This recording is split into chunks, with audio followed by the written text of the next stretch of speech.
Rientriamo in questo studio ideale, vi stiamo parlando di questa analisi di Veneto Agricoltura sui dati dell'agricoltura veneta 2010, dati che fanno ben sperare, 4,8 miliardi di euro la produzione agricola veneta, un più 7%, un più 8% anche per l'occupazione, eppure ci sono tanti problemi in agricoltura. Allora bisogna essere felici, Assessore Franco Manzato, o sempre bisogna avere massima attenzione su questi dati? Massima attenzione, questa è costante per una politica seria. È evidente però che dobbiamo prendere atto anche che è un comparto su cui bisogna investire molto, proprio perché i dati che lei ha appena citato, un 7% in più di produzione, 8% di occupati in più, significa che è un settore su cui si deve investire. Il fatto che ci siano negli ultimi 3 anni entrate in questo comparto 1000 aziende giovani sotto i 40 anni in più, significa che anche i giovani vedono come prospettiva professionale questo tipo di attività, e io mi aspetto con le nuove iniziative, 24 milioni di euro per il 2011, che altre 200 aziende di giovani possano entrare in questo comparto.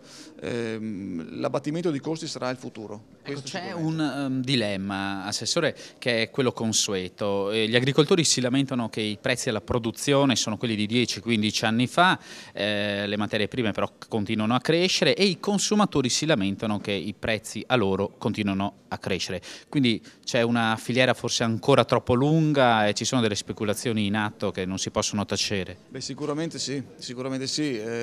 Quando si parla di, come in Veneto, di alta qualità nei prodotti, bisogna capire anche che per quelli che sono intermediari tra consumatore e produttore devono capire che la loro ricchezza sta nella soddisfazione sia del consumatore ma anche del produttore nel momento in cui mette sul mercato i propri prodotti.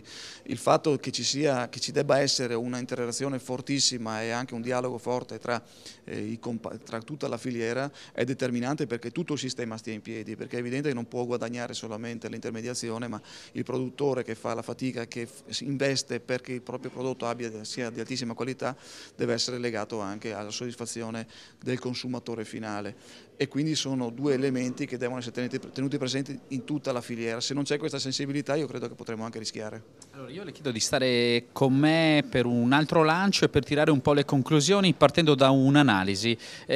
Sul reddito di un'azienda il 6% finisce in gestione e burocrazia, un dato enorme che Regione Veneto vuole risolvere. A tra poco. Marco a scuola, Lucia in treno, Gianluca in ufficio. Cosa aspetti? Fai come loro, scegli APVF. La freschezza a portata di mano, dove vuoi tu. I vassoi single dose li trovi nei migliori negozi della tua città. APVF, l'Associazione Produttori Ortofrutticoli Veneto-Friulani, è una delle realtà del settore più autorevoli a livello nazionale. Circa 3.000 produttori agricoli costituiscono il cuore pulsante di APVF, che confeziona e commercializza le loro produzioni. Si tratta di vere eccellenze dell'ortofrutta, alcune delle quali a marchio IGP, che trovano spazio nei mercati tradizionali di casa nostra, ma anche in Europa e fuori dai suoi confini. Oggi APVF continua ad investire sulla qualità per garantire a clienti e consumatori prodotti certificati e garantiti, guardando al futuro con positività.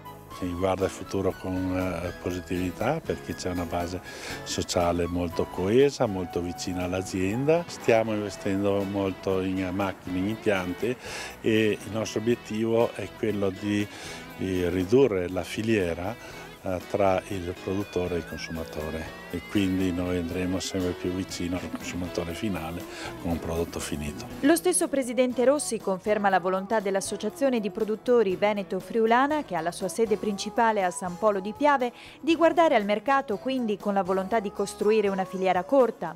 Raccolta diretta, si lavora qui in confezioni da 4, 6, 8, dipende, cassettine da 1 kg, 2 kg, e si manda subito in distribuzione.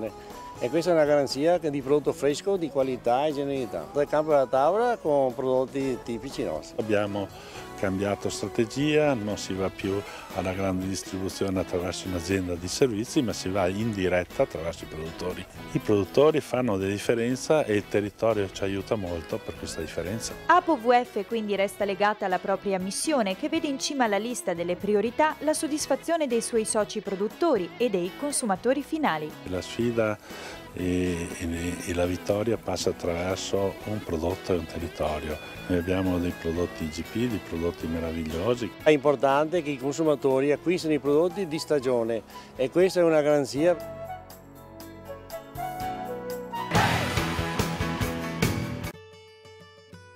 APOVF veste il radicchio rosso di Treviso IGP. Una nuova confezione pratica ed elegante. Nei migliori negozi della tua città, la freschezza a portata di mano. E come promesso, per le conclusioni di questa analisi dei dati dell'agricoltura 2010, ancora con l'assessore Franco Manzato, abbiamo detto e anche fatto passare in crawl questi dati, ma c'è una nuova battaglia, no? Che Regione Veneto vuole fare ovviamente alla burocrazia in agricoltura. Dicevamo che il 6% della redditività viene proprio speso poi in carte, in gestione. Abbiamo istituito questo pool che guido personalmente io, perché sono convinto che si gioca qui la partita grossa per la competitività, e cercheremo di arrivare ai limiti che ci concede la Comunità Europea nella sburocratizzazione, ma lo faremo su tutto ciò che riguarda per esempio la gestione del piano di sviluppo rurale, e quindi tutte le misure del piano di sviluppo rurale che non possono richiedere un numero di carte e di adempimenti amministrativi che sono impossibili da seguire se non sempre attraverso un consulente, che è giusto che ci sia, però che magari non può affrontare tutti i carico amministrativo.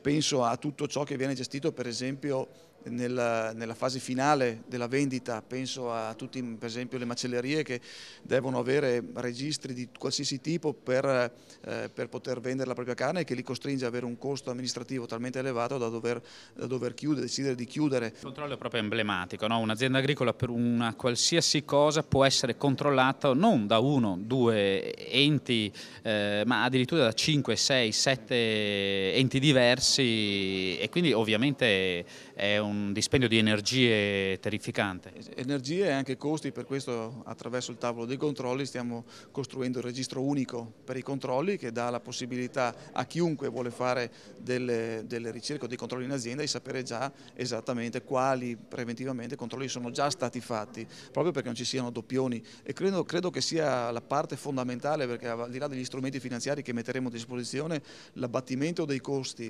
rispetto alla burocrazia, e quindi la serenità che dobbiamo dare all'imprenditore agricolo di fare il suo mestiere e non quello di amministratore burocratico puro come viene richiesto oggi, sarà determinante per la competitività e anche per il reddito delle aziende. Vi siete dati dei tempi infine? Sì, siamo partiti, abbiamo costruito la cabina di regia a ottobre dell'anno scorso, è partita ufficialmente lunedì, io spero entro 4-5 mesi di poter portare in giunta regionale il pacchetto sburocratizzazione. Assessore, grazie e buon lavoro quindi. A voi, grazie. Siamo arrivati alle conclusioni di Cronache Trevigiane, ci fermiamo qui e come sempre torneremo la prossima settimana, stessa ora, stessa televisione.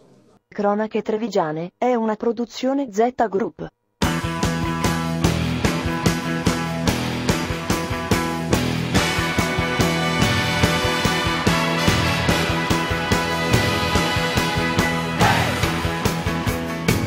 Un programma in collaborazione con Un'Industria Treviso, Provincia di Treviso, Casatella Trevigiana DOP, Gruppo APOVF.